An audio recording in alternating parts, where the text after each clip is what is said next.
ధరల భూతం సామాన్యుణ్ణి వెంటాడుతోంది. రేపో మాపో సిలిండర్ బాంబ్ పేలనుంది.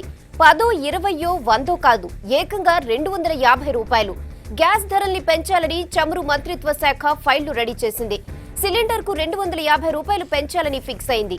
ఇదే విషయాన్ని రాజకీయ వ్యవహారాల కేబినెట్ కమిటీకి ఇన్ఫర్మేషన్ ఇచ్చేందుకు సిద్ధమైంది. గతంలో కిరీట్ పారిక్ కమిటీ ప్రతిపాదనలని చమురు శాఖ ఫాలో అవుతోంది. డీజిల్ పై నెలకు 40 నుంచి 50 పైసలు, కిరోసిన్ లీటర్ కు 4 నుంచి 5 రూపాయలు, సిలిండర్ కు 250 రూపాయలు పెంచాలని నివేదిక ఇచ్చింది. గ్యాస్ ధరల పెంపుపై కేంద్రం త్వరలోనే నిర్ణయం తీసుకోనుంది.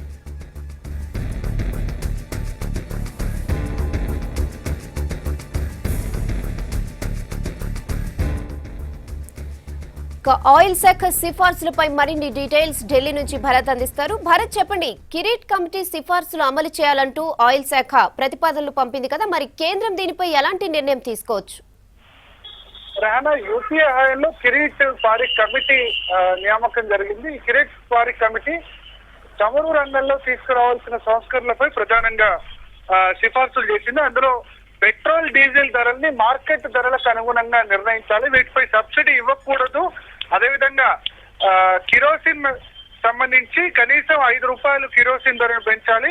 ఎల్పిజి సిలిండర్ ఏదైతే ఉందో అది సబ్సిడీ మీద ఇస్తున్న సిలిండర్ ధరను కనీసం 250 రూపాయలు పెంచాలని కిరీట్ పారిక్ కమిటీ యూపీఏ హయాంలో నియమితమైన కమిటీ సిఫార్సు చేసింది. అయితే యూపీఏ ప్రభుత్వం ఈ కమిటీ సిఫార్సుల్ని పాక్షికంగా మాత్రమే అమలు చేసింది.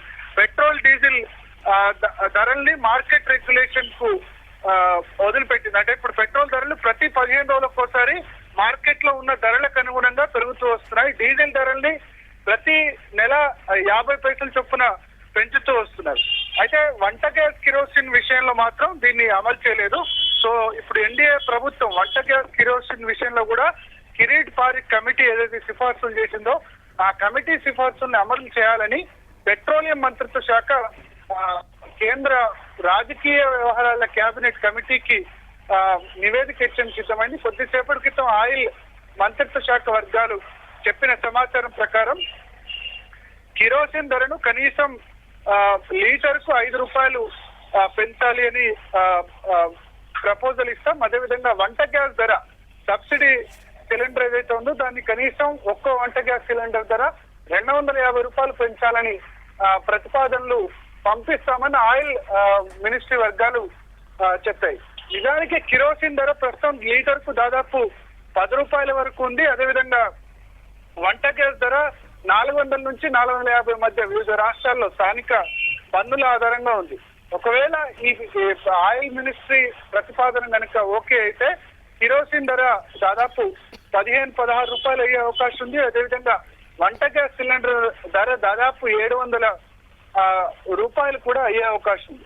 సో ఈ నేపథ్యంలో ఇది కేవలం చమురు మంత్రిత్వ శాఖ ఇస్తున్న ప్రతిపాదన మాత్రమే. అంతిమంగా నిర్ణయం తీసుకోవాల్సింది రాజకీయ వ్యవహారాల కేబినెట్ కమిటీ. ఈ రాజకీయ వ్యవహారాల కేబినెట్ కమిటీలో ప్రధానమంత్రి నరేంద్ర మోడీ, రాజ్నాథ్ సింగ్, సుష్మా స్వరాజ్, వెంకయ్య నాయుడు, అదేవిధంగా అలయన్స్ పార్ట్నర్ సంబంధించి శివసేన, టీడీపీకి సంబంధించిన కేంద్ర మంత్రులు అనంత్ గీతే, అశోక్ గజపతి రాజు వీళ్ళంతా కూడా సభ్యులుగా ఉన్నారు. సో ఇప్పుడు ఆయిల్ మినిస్ట్రీ ప్రతిపాదన ఇస్తామని మాత్రమే చెప్పింది. ప్రతిపాదనపై అంతిమంగా నిర్ణయం తీసుకోవాల్సింది రాజకీయ వ్యవహారాల కేబినెట్ కమిటీ. అయితే బడ్జెట్ సెషన్స్ జూలై 7 నుంచి ప్రారంభమవుతున్నాయి. ఆగస్టు 14 వరకు కంటిన్యూ అయ్యే అవకాశం ఉంది. సో ఈ నేపథ్యంలో బడ్జెట్ సమావేశాలు నడుస్తుండగా ఈ నిర్ణయం తీసుకోవడం కొంత అనుమానంగానే కనిపిస్తుంది.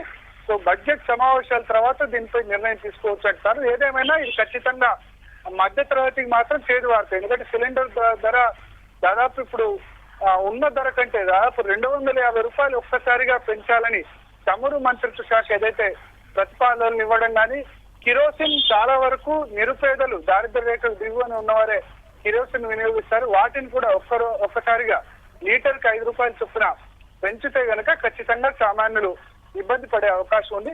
సో పెట్రోలియం మంత్రిత్వ శాఖ ఏదైతే ప్రపోజల్స్ రాజకీయ వ్యవహారాల కేబినెట్ కమిటీకి పంపిస్తుందో ఈ ప్రపోజల్స్ పట్ల ఖచ్చితంగా నిరసనలు వ్యక్తమయ్యే అవకాశం ఉంది. అయితే బీజేపీ నేతృత్వంలో ప్రభుత్వం దీన్ని తెలివిగా వాడుకుంటుంది. ఈ కిరీట్ పారిక్ కమిటీ ఏదైతే సిఫార్సులు చేసిందో ఈ కిరీట్ పారిక్ కమిటీ నియమించింది మేం కాదు, యూపీఏ ప్రభుత్వం నియమించింది. యూపీఏ ప్రభుత్వం నియమించిన కమిటీకి సంబంధించిన సిఫార్సులను అమలు చేయమనే మేము కోరుతున్నాం. ఇది మేము వేసిన కమిటీ కాదని కాంగ్రెస్ పార్టీని కూడా ఇరుకున పెట్టే ఉద్దేశంతో ఖచ్చితంగా బీజేపీ ప్రయత్నాల్లో ఉంది. ఎందుకంటే ఆల్రెడీ రైల్వే ఛార్జీలు పెంచారు, నాన్ సబ్సిడైజ్ సిలిండర్ రేట్లు పెరిగాయి, ఆహార పదార్థాల ధరలు పెరిగాయి. సో అందరూ కూడా ఎన్డీఏ ప్రభుత్వం అధికారంలోకి రాగానే ధరలు తగ్గుతాయని భావించారు. కానీ ఇన్ఫాక్ట్ అది వ్యతిరేక దిశలో వెళ్తుంది. సో ఈ ప్రపోజల్ పట్ల ఈ ప్రతిపక్షాలు ఏ విధంగా స్పందిస్తాయి, రాజకీయ వ్యవహారాల కేబినెట్ కమిటీ పెంపుకు అనుమతిస్తుందా లేదా అన్నది చూడాల్సింది. రెహాన్.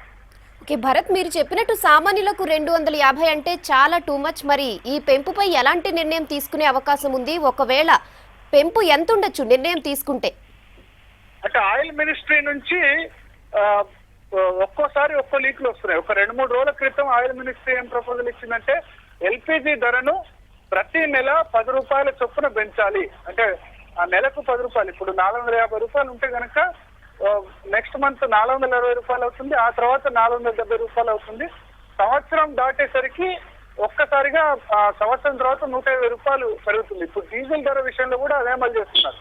తెలియకుండా ఒకేసారి పెంచకుండా నెలకు 50 పైసలు చొప్పున పెంచుకుంటూ పోతున్నారు. దాదాపు ఇప్పుడు డీజిల్ మీద ఇస్తున్న సబ్సిడీ కేవలం 2-3 రూపాయలు మాత్రమే ఉంది. ఇప్పుడు అంతర్జాతీయ మార్కెట్లో ముడిచమురు ధరలు పెరిగాయి కాబట్టి డీజిల్ ధరపై ప్రభుత్వం ఇస్తున్న సబ్సిడీ 3 రూపాయలు మాత్రమే ఉంది. గతంలో 10-11 రూపాయలు ఉండేది సబ్సిడీ.